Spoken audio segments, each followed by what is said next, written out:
শুভ সকাল আমার প্রিয় বন্ধুরা, তোমরা যে যেখানে আছো ভালো আছো, সুস্থ আছো। বিট্টু বিদিশার আরেকটি নতুন পর্বে তোমাদের সকলকে স্বাগত জানাই। এখন বাজে 7টা। তো ঘরের কাজকর্মগুলো কিছুটা করেছি, আবার কিছুটা বাকি আছে। আর এই যে এখন এসছি, দিদি এসছি ফুল তুলতে। তা আমি দেখতে এলাম কত কাঞ্চন ফুল ফুটেছে, একদম বড় বড় অনেক রকমের কাঞ্চন ফুল আছে। আর এই যে হলুদ ফুলগুলো ফুটেছে, এগুলো হচ্ছে ডলি ফুল। এগুলো বেলার দিকে ফুটে, তো এখন দু একটা ফুটেছে, এরপর পুরো ফুটে যাবে। আর গাছে এখন প্রচুর ফুল, অত ফুল মানে তোলাই যাচ্ছে না, এত ফুল। এই গাছে আছে, ওইদিকে টগর গাছে আছে, চারিদিকে শুধু ফুল।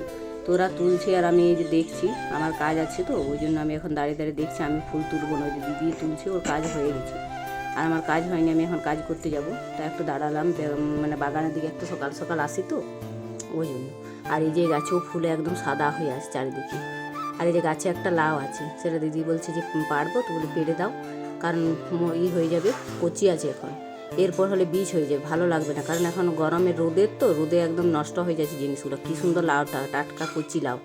আর এরপর পরে তুললে বুড়ো হয়ে যেত, ওই জন্য কচিতে তুলে নিলাম। এই যে সকাল সকাল লাউ তুলে রেখে দিলাম। তো সত্যি গাছের কোনো জিনিস মানে হাতে পেলে বেশ ভালোই লাগে। আর ওই যে সজনে ডাঁটাও খুব আছে আমাদের, যেটা 12 মাস ধরা, সেটা কচি কচি কী সুন্দর সজনে ডাঁটা হয়েছে, ওগুলো আছে। তো ওগুলোও পেড়ে দেবো, পরে কিছুটা পাড়বো, সবাইকে দেবো। আর এই যে আমি এখন ঝাড় দিচ্ছি, কারণ ঝাড় দেওয়া বাকি আছে, তো ঝাড়টা দিয়ে নিই। আর এই যে বিট্টু সঙ্গে সঙ্গে ফুল তুলতেছিল, ওর মামার সঙ্গে আর আমার কাছে চলে এলো। যাই হোক, সব দিক দিয়ে ঝাড়টা দিয়ে নেবো, ঝাড় দিয়ে আবদারগুলো কুড়িয়ে ফেলে দিয়ে আসবো।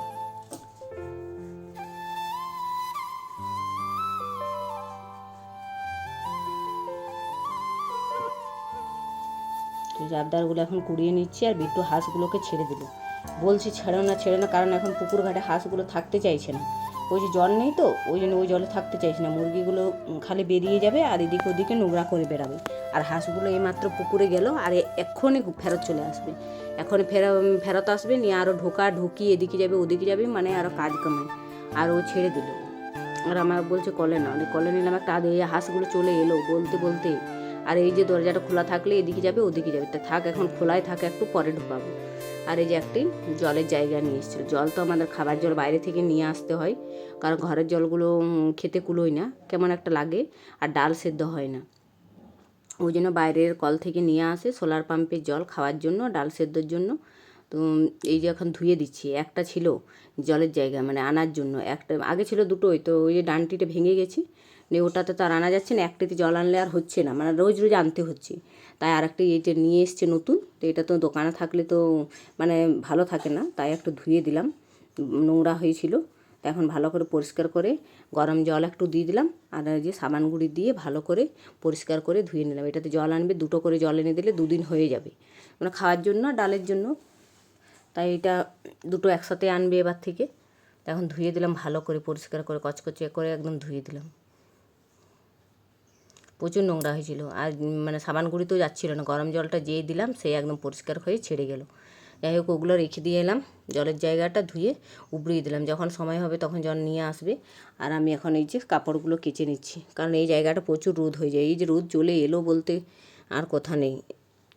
সকাল সকাল একটু কাঁচা হলে তাহলে রোদটা আসে না, এটা বেলার দিকে একটু আসে। এখন বেলা হয়ে গেছে, প্রায় 8টা পেরিয়ে গেছে। তো এই যে কেচে নিলাম। আর ওই যে কাঁচাটা তো আমি ভালো করে সুবিধা মতো কাচতেই পেলাম না। ওই যে পাশের বাড়িও কাকিমা এসেছিলো, ওদের ধোয়ার জায়গা নেই, আমাদের এখানে এসে ধুয়ে যায়। ও ধুচ্ছিল আর আমি এদিকে দাঁড়িয়েছিলাম, ওই জন্য দেরি হয়ে গেল। এখন ধুয়ে নিচ্ছি, কাপড়গুলো কেচে নিয়েছিলাম, কেচে এখন ভালো করে জলে ধুয়ে নিলাম। এখন মেলে দেবো বাগানের ওই জায়গাটাতে। আর এত গরম লাগছে না, এবছর কী হবে কে জানে, এত গরম, প্রচুর পরিমাণে গরম।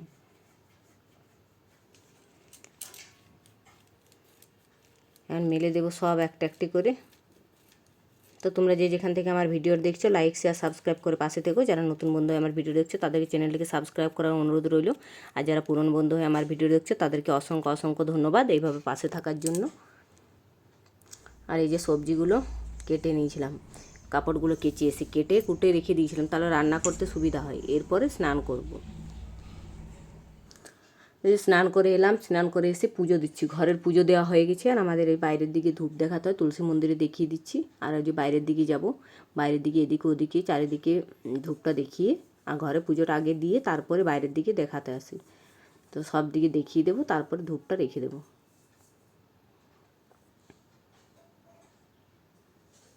যে এখন ধূপ দেখানো হয়ে গেল, এবার মুড়ি খাওয়া দাওয়া করে রান্নাবান্না চাপাবো।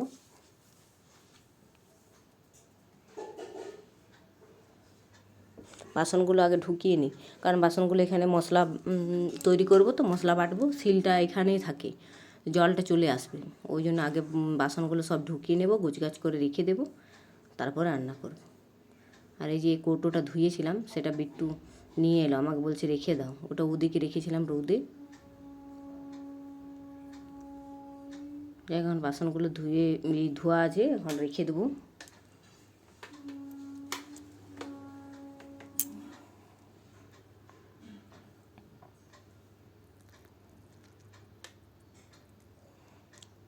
এখন এগুলো সব ভালো করে গুছিয়ে রাখবো। আর জলটাও নিয়েছিলাম ভাতের জন্য, তো ভাতের জলটা নিয়ে এসে বসিয়ে দিলাম, ওই হাঁড়ির থেকে এই হাঁড়িতে করলাম, কারণ 10টার হাঁড়ি তো একদম পুরো শুকিয়ে যাচ্ছে, ধুতে অনেকটা কষ্ট হচ্ছে, কারণ পুকুরে জল নেই, ডুবানোও যাচ্ছে না। আর স্টিলের হাঁড়িতে করলে কি হয়, ভালো হয়, ধোয়া যায়। ওই জন্য বড় হাঁড়িটা হলেও সুবিধা হয়, ওই জন্য এটাতেই করছি। আর এদিকে রান্না আমি কিন্দুরি ভাজা বসিয়ে দিয়েছি। ওই মেয়ে এলো এইমাত্র পরীক্ষা দিয়ে, মেয়েকে জিজ্ঞেস করছি কেমন পরীক্ষা দিল, ও বলছে ভালো দিয়েছি। ওর পায়ে তো ব্যথা, ওরকম করেই যাচ্ছে স্কুলে। পরীক্ষা তো ওই জন্য যেতেই হচ্ছে, স্কুল হলে না পাঠালেও হতো, তো ওরকম করে পাঠিয়ে দিলাম। আর এদিকে আমি রান্না করছি, লাউয়ের তরকারি করব। কিন্দুরি ভাজাটা হয়ে গেছে, এই যে লাউটা দিয়ে দেবো, মশলাটা কষিয়ে নিয়েছি।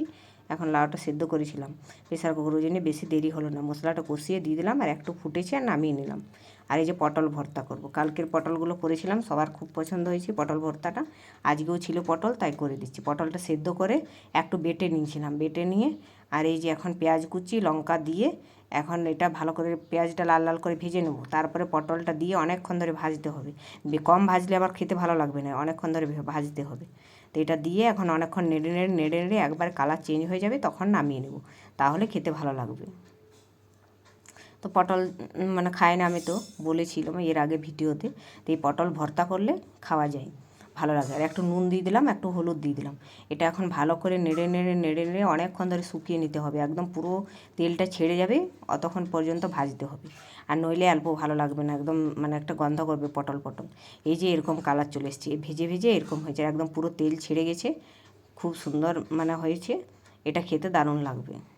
যাই হোক আমার হয়ে গেছে, এখন নামিয়ে নেব। তো এখন ভাতটা বেড়ে দিই, আমার শ্বশুরমশাই ভাতটা বেড়ে দেবো। এই যে ভাত বেড়ে দিয়েছি, আমের চাটনি করেছিলাম, লাউয়ের তরকারি, কিন্দুরি ভাজা। আজকে তো রান্নাবান্না দেখাতেই পেলাম না, কারণ দেরি হয়ে গেছিলো, খাওয়ার টাইম হয়ে গেছিলো। তখন বেড়ে দিলাম ভাতটা, এখন বিট্টু বিদিশাকে সবাইকে খাইয়ে দাইয়ে দেবো।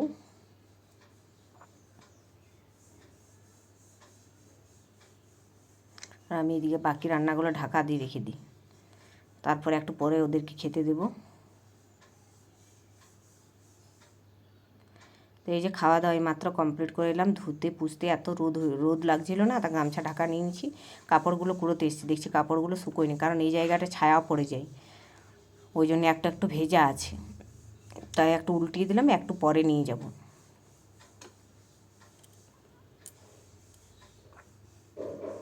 আজকে ভিডিওটা এখানে রাখছি, দেখা হবে নেক্সট ভিডিওতে। ভিডিওটা ভালো লেগে থাকলে একটা লাইক শেয়ার সাবস্ক্রাইব করে পাশে থাকবে।